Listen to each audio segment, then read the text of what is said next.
It's a small towns Tuesday. There's tomato, tomato, potato, potato. But in Outagamie County, there's a different pronunciation problem. Just how should a certain village's name be said?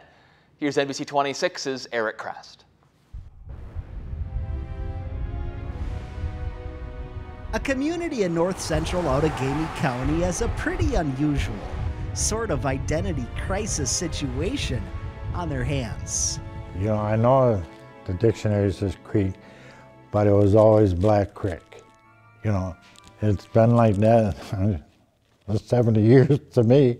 For folks who grew up in the village, the pronunciation for most really boils down to what they were taught. I believe they're not locals when they say creek.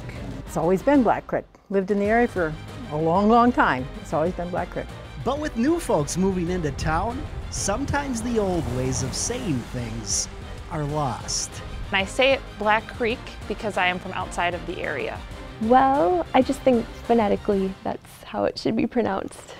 And if some of these older buildings in downtown Black Creek or Creek, however you say it, could only talk, one could only imagine they too would weigh in on the back and forth debate that's been occurring here for decades. People say creek, but I say crick. I believe most of them still say crick, but some say creek. Absolutely, Black Creek.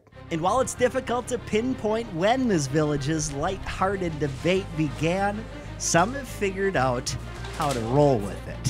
Whatever you want to call it. A couple people have corrected me in a sort of humorous way. But I've never been corrected, so it's Black Creek. As long as you respectfully call this community either or, That's just what they believe is true. locals don't seem to mind just as long as you don't say it knowing you're right. Both mean the same place. Covering small towns in Black Creek or Black Creek, I'm Eric Crest with NBC 26.